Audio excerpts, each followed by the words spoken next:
Good evening, I'm Katrina Skepper. And I'm Tanya Beckett, and welcome to VIP. It's now 50 years since the most famous and mysterious UFO incident of all time, the alien crash at Roswell in New Mexico. We'll be talking about it with author Philip Mantle later. Not meeting all those little green men as well, I hope. Yes, I know. Well, we've invited a few of them onto the set, so stay tuned for that. But taking a quick break now on VIP, and we'll be right back with UFO investigator Philip Mantle, who'll be telling us about the so-called alien crash. No chickens involved. Landing at Roswell, New Mexico, exactly 50 years ago. Turn this then.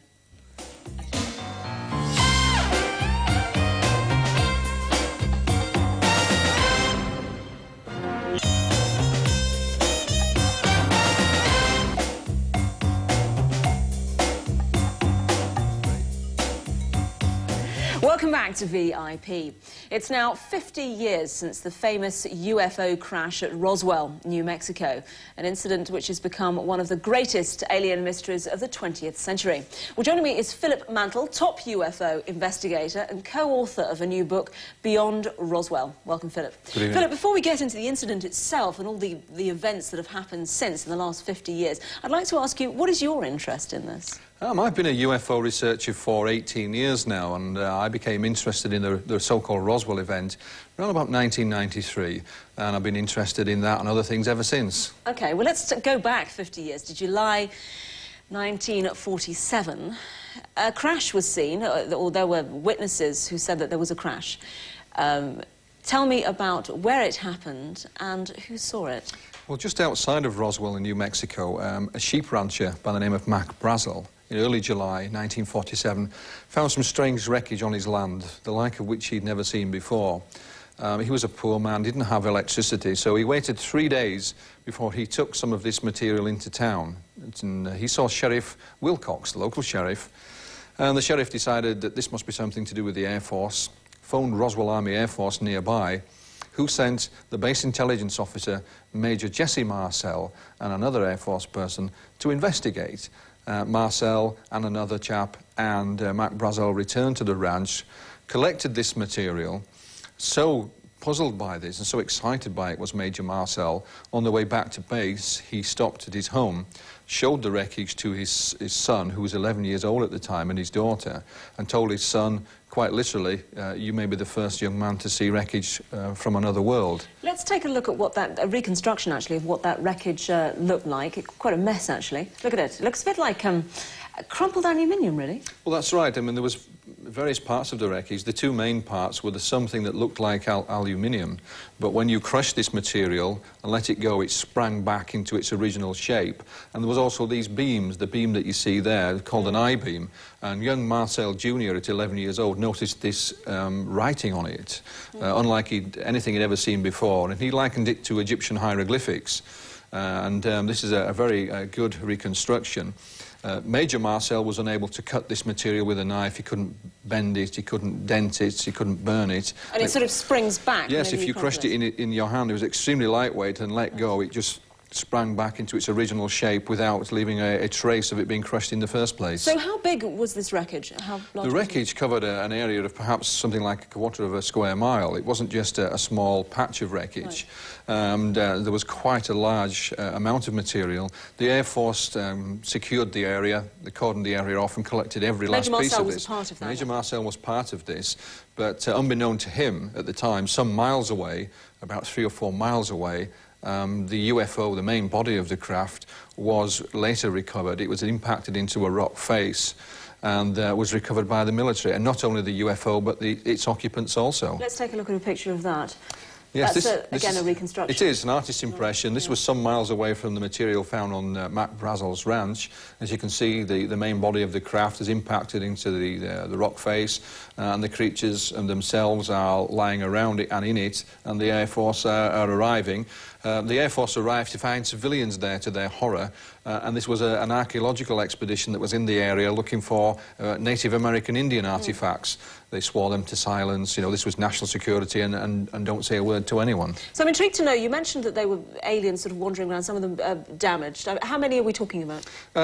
Differing reports. Some people say 4, some say 5, but it was a small handful, and they even claim that one was alive and did live for a quite considerable time afterwards, anything up to 2 years later. Where it was housed, what was done with it, still remains a mystery. We have a picture of what one of those looks like. They look like sort of small human beings, almost children, with large grasshopper-like eyes almost. They're basically humanoid, 2 arms, 2 legs. This is a still from a film that was released in 1995. A gentleman from London obtained the film quite by chance, a chap called Ray Santilli. It's claimed to have come from the Roswell crash. As you can see, it's a humanoid creature. The leg is extensively damaged. The right arm is almost severed at the wrist. If we had a better still, you could see it's got large black eyes. It has no navel. And this is a still from a film that shows the creature being dissected. They literally cut it up before your very eyes. My question is, though, that how on earth did he manage to get that film all these years later, and how can we prove its authenticity? Well, he was in the United States looking for movie memorabilia of the rock and roll stars like Elvis Presley and so on. That's his main core business. He runs a small company in London.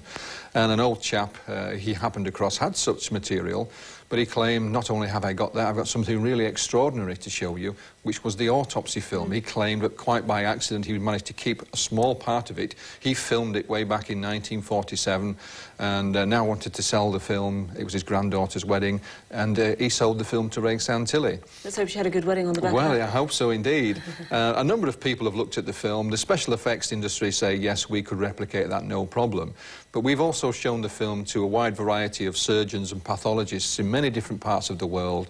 Britain, the United States, Scandinavia, Europe, the Soviet Union, Japan, many of whom say, no, I'm sorry, it's not a special effects, it is a flesh and blood creature. Now, this film has formed the central part of the argument of those who believe very much that this incident was an alien crash. But let's go back and say, what happened after that crash? And remember, we're talking about the late 1940s, we're talking about the end of the First World War. How did the US government react, and how did the government go then to cover up what had happened? Plain and simple. I mean, 1947, it was the height of the Cold War, 2 years after the end of the Second World War, for example, and they swore people quite literally to silence. Some of the witnesses at the time said it was even veiled threats were issued, don't say anything or else, so they kept quiet for almost 30 years. At that point, you could have thought to yourself, well, this could be a marvellous opportunity for the US Air Force to justify more military spending and boost their own aircraft industry. I mean, they quoted national security, which they always do in things like this. If you have to remember the era, it's quite conceivable that national security was the main thing. But if you think from a propaganda point of view, the first visitors from space happened to land in the United States, albeit in a crash. So there's tremendous propaganda value against the Soviets at the time. From a military point of view, to keep this under wraps and to try and reverse engineer these things would have been of tremendous importance. Technological-wise, they could have dominated every power on Earth. It is rumoured that, of course, that even today they are reverse engineering this technology and have succeeded in some aspects. You said to me that when the Air Force arrived at the crash, there were several civilians actually looking at it.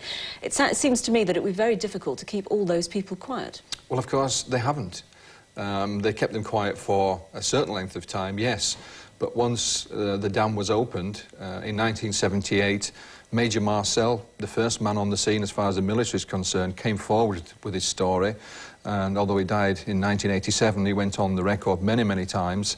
And he opened the floodgates, so to speak. Were they all sane? Were all these witnesses as sane and credible as the first? Well, indeed. I mean, Major Marcel was the base intelligence officer, and you have to remember the air base at Roswell at the time was the only atomic bomb wing in the world. It housed the 509th Bomb Group. It was such a sensitive installation. He was later promoted. He had many commendations for his military service and later went to work in Washington on some very, high-level, top-secret projects. Many of the higher-ranking officers above Marcel at the time have also gone on the record and said, yes, it did happen. There was a cover-up. It was a cover story to say that 8 hours later they said, for example, it was a weather balloon. They said, first of all, let's get on to this, what the stories have been. First of all, the US Air Force said it was a weather balloon. No, first and foremost, the US Air Force said it was a flying disc. They said it was a flying disc. Then they said it was a weather balloon. When? 8 hours later. 8 hours later. Then what? Then in 1994, under pressure from Congressman Stephen Schiff to have another look at Roswell, they said, oops, sorry, it wasn't just a weather balloon, it was a top-secret balloon. It was a top-secret But it was still a balloon. Right. And then now, people may have seen in the news around the world, they're saying it wasn't even a balloon now, but it was dummies used in parachute testing. But they forgot to mention that they didn't use such dummies until 1953. What is newest research really showing us? Any conclusive research pointing us the way to what really happened there? Well, there's no doubt that the crash did happen. Yep. Even the American Air Force would admit that themselves, although they say it was something conventional. So we know there was a crash. There was a crash. There was a cover-up. Even the military officers there at the time have gone on the record and said, yes, we initially released the weather balloon story as a cover story to get the press off our back. Bearing in mind when they issued their official press release, this went on the wire service around the world, and they had phone calls quite literally from around the world. So the cover story worked, and the story died for 30 years, so it did work. And all of the witnesses, many of the witnesses that have come forward have been military. There are some civilian witnesses, but the large majority are military witnesses. But tell me, where is all the original evidence now? The evidence now is at an establishment called Area 51 in the Nevada desert, and the results of which have been seen flying around the desert by many people. It's not supposed to be there at all, though, is it? It officially doesn't exist, but that's where it is. Philip Mantle, thank you very much indeed for joining us. It sounds like it's going to be a mystery for some decades to come. Well, unfortunately, that's all we have time for on tonight's VIP. Join us again soon when we'll be in the company of other interesting names from around the world. See you then.